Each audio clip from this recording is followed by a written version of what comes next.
গণতন্ত্রের অগ্রযাত্রায় অবদানের জন্য বিশেষ অদম্য নারী পুরস্কার পেলেন প্রয়াত প্রধানমন্ত্রী বেগম খালেদা জিয়া।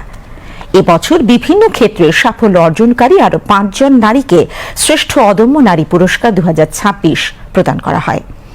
আন্তর্জাতিক নারী দিবস উপলক্ষে সকালে রাজধানীর ওসমানী স্মৃতি মিলনায়তনে পুরস্কার প্রাপ্তদের হাতে সম্মাননা তুলে দেন রাষ্ট্রপতি মোহাম্মদ শাহাবুদ্দিন। প্রয়াত প্রধানমন্ত্রী বেগম খালেদা জিয়ার পক্ষে তার নাতনি ব্যারিস্টার জাইমা রহমান রাষ্ট্রপতির কাছ থেকে সম্মাননা গ্রহণ করেন। গণতন্ত্রের অগ্রযাত্রায় বিশেষ অবদানের জন্য প্রয়াত প্রধানমন্ত্রী বেগম খালেদা জিয়াকে সম্মাননা প্রদান করা হয়। রাষ্ট্রপতি মোহাম্মদ শাহাবুদ্দিন তার ভাষণে নারীর ক্ষমতায়নে শহীদ রাষ্ট্রপতি জিয়াউর রহমান এবং বেগম খালেদা জিয়ার অবদান তুলে ধরেন।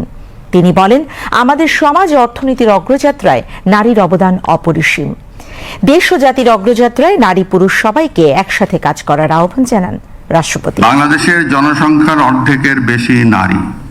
এ বিশাল নারী শক্তিকে রাষ্ট্র ও সমাজের মূল ধারা থেকে দূরে রেখে জাতীয় অগ্রগতি ও সমৃদ্ধি কখনোই সম্ভব নয়।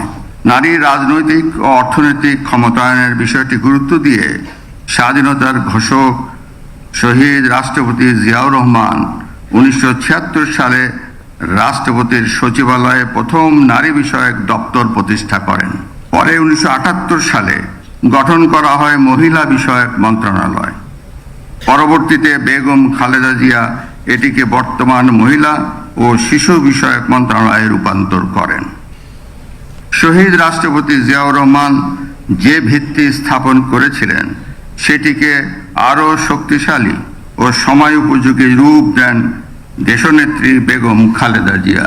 নারীর অগ্রযাত্রা মানেই দেশ ও জাতির অগ্রযাত্রা। এই অভিযাত্রায় নারী পুরুষ সবাইকে কাঁধে কাঁধ মিলিয়ে এগিয়ে আসার জন্য আমি উদাত্ত আহ্বান জানাই।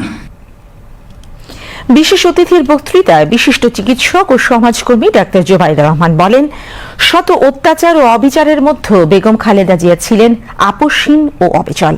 তার বজ্রকণ্ঠ স্বৈরশাসন ও শোষণের বিরুদ্ধে সবসময় ছিল সোচ্চার। তিনি গণতন্ত্রপ্রেমী মানুষের জন্য পথপ্রদর্শক। শহীদ রাষ্ট্রপতি জিয়াউর রহমান এবং আপোষহীন বহুদলীয় গণতন্ত্রের নেত্রী বেগম খালেদা জিয়াকে। গণতন্ত্র অগ্রগায়নের অদম্য বেগম খালেদা জিয়া, গণতন্ত্রের মা। শত অত্যাচার অবিচারের ফলেও তিনি ছিলেন আপোষহীন, ধৈর্যে অবিচল। তার স্মৃতি চির অব্যয়, চির অক্ষয়, অমর। তার জীবন গুরুত্বপূর্ণ শিক্ষা দেয়। নারীর শক্তি তার দৃঢ়তায়, আর নেতৃত্বের শক্তি তার সাহসে। তার মন সদা কেঁদেছে দেশের নিষ্পেষিত নিপীড়িত মানুষের জন্য।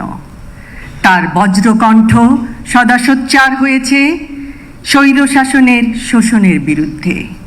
তিনি মা, তিনি যোদ্ধা, তিনি ন্যায় বিচারক, তিনি আমাদের চলার পথের পাথেয়, গণতন্ত্রের পথপ্রদর্শক।